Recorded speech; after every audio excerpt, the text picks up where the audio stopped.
Bonjour à tous, aujourd'hui on continue notre travail sur les différentes manières d'entreprendre et donc aujourd'hui on va voir comment entreprendre cette fois-ci à plusieurs puisque lors du précédent chapitre on avait vu le cas où vous vouliez fonder une entreprise quand vous étiez seul sur un projet et donc là on va étudier le cas où vous êtes plusieurs à avoir un projet de fonder une entreprise et donc vous cherchez à savoir comment fonder cette entreprise et sous quel statut.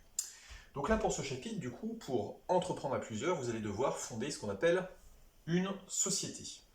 Une société, c'est ça, c'est une entreprise qui va permettre bien, de fonder un projet à plusieurs. Alors, ce qu'il faut savoir pour une société, c'est on a ce qu'on appelle un affectio societatis. C'est-à-dire que les personnes qui se réunissent, ce qu'on appelle des associés, ils ont tous la volonté d'apporter quelque chose à cette entreprise en vue d'en partager les bénéfices et éventuellement de devoir supporter les pertes. L'affectio societatis, c'est le terme latin qui permet justement de désigner cela. C'est-à-dire que vous allez apporter quelque chose en tant qu'associé, soit vous apportez de l'argent au capital, soit vous allez apporter votre force de travail, et en échange, eh bien, vous voudriez que cet apport, il vous fasse du bénéfice. Donc ça, c'est ce qu'on appelle l'affectio societatis.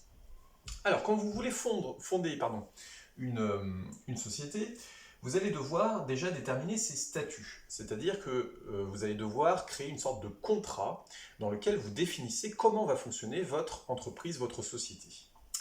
Alors les statuts, on retrouve notamment comme information dessus des choses que vous avez étudiées lors de l'année précédente de première. Déjà, vous avez sur les statuts la dénomination sociale de votre société, c'est-à-dire comment elle s'appelle, c'est le nom de votre société. Vous avez son siège social, c'est-à-dire l'équivalent du domicile de cette personne morale. Et puis enfin, vous avez les apports respectifs qu'ont amené les différents associés. Donc je vous rappelle que dans les apports, on peut soit apporter ce qu'on appelle un apport numéraire, on peut soit apporter une somme d'argent qu'on va ajouter au capital, soit on apporte une force de travail. Donc voilà pour les statuts. Une fois que vous avez formé vos statuts, vous allez pouvoir inscrire votre société au RCS, le registre des commerces et des sociétés. Pareil, rappel de première, je vous rappelle que le registre des commerces et des sociétés, c'est le fichier sur lequel on inscrit toutes les sociétés qui existent en France. Et donc sur ce fichier, vous avez bien justement les informations dont on a parlé précédemment, qui permettent d'enregistrer chaque société qui existe sur notre territoire.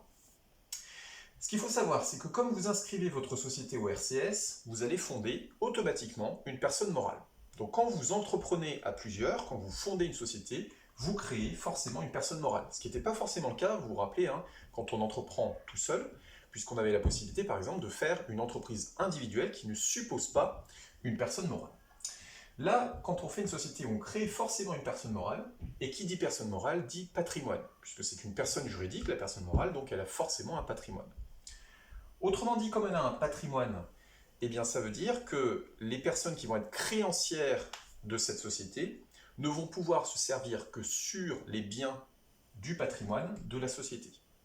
Autrement dit, si votre société que vous avez fondée, elle a des dettes, les créanciers de ces dettes ne vont pouvoir se rembourser que sur le patrimoine de votre société et non pas sur vos biens personnels. Donc ça, c'est l'avantage de créer une société, comme c'était le cas par exemple de l'EIRL qu'on avait étudié lors du précédent chapitre. Voyons maintenant les trois grands statuts que l'on peut donner, les trois grandes formes de société que l'on peut donner à une entreprise lorsque vous voulez entreprendre à plusieurs. Vous pouvez déjà opter pour la société anonyme. La société anonyme, c'est la forme de société qui correspond le plus aux grandes entreprises. Donc là, c'est le cas où vous voulez vraiment fonder un projet très important et où vous avez l'ambition d'avoir une entreprise d'une forme importante. Donc là, la société anonyme, il y a quelques conditions pour pouvoir la remplir. Déjà, vous devez être évidemment au moins deux. Et vous devez forcément, dès le début, apporter au moins 37 500 € de capital à cette société. Donc autrement dit, les apports des associés de départ doivent être au moins équivalents à 37 500 €. Donc encore une fois, la société anonyme, elle convient à des entreprises qui vont être vouées à avoir une taille assez importante, des grandes entreprises par exemple. Et ce qu'on constate, c'est que dans les sociétés anonymes, le pouvoir est réparti de la façon suivante. Chaque actionnaire, puisqu'on est sous le régime des actions, chaque actionnaire a un nombre de voix qui équivaut à la proportion d'actions qu'il détient. Par exemple, si vous détenez 20% des actions de cette société, vous allez avoir un vote lors des décisions importantes de l'entreprise qui va compter pour 20% de la décision finale. Deuxième possibilité, vous pouvez fonder une société par action simplifiée. Alors, on l'abrège SAS, et donc l'avantage de cette forme de société, c'est que c'est celle qui permet le plus grand nombre de libertés. En fait, quand vous créez une SAS, vous avez la possibilité d'avoir un nombre de salariés qui est vraiment celui que vous voulez. Et d'autre part, l'autre avantage, c'est que vous pouvez à peu près faire tout ce que vous voulez dans les statuts. C'est-à-dire que vous allez pouvoir, par exemple, prévoir le fait que, contrairement à une société anonyme, le pouvoir ne sera pas réparti de la même façon que dans celle-ci. Donc vous allez pouvoir éventuellement donner à des personnes un pouvoir plus important alors qu'elles détiennent peut-être moins d'actions que d'autres. Donc l'avantage de la société par action simplifiée, c'est qu'elle permet une grande liberté dans ce que vous prévoyez dans les statuts juridiques. Dernière possibilité, qui est la forme la plus simple de société, mais qui a aussi des inconvénients, on va le voir, c'est la société à responsabilité limitée, qu'on abrège SARL. Alors la SARL, l'avantage, c'est qu'effectivement, elle est très simple à fonder, mais par contre, elle est limitée dans le nombre de salariés, puisque vous ne pouvez avoir que 2 salariés donc au minimum, et 100 salariés au maximum. Donc vous êtes enfermé dans cette fourchette de nombre de salariés, qui veut dire qu'en aucun cas, une SARL ne peut devenir une entreprise de taille intermédiaire, ou encore pire, une grande entreprise. Donc ça, c'est la limite principale de la SARL. Dernier point pour ce chapitre, quelle que soit la forme de société pour laquelle vous avez opté, vous pouvez également ajouter au statut que vous avez choisi le statut de SCOP, Société Coopérative. Alors ça, je ne sais pas si vous vous en souvenez, on avait vu ça lors du chapitre en économie sur l'économie sociale et solidaire.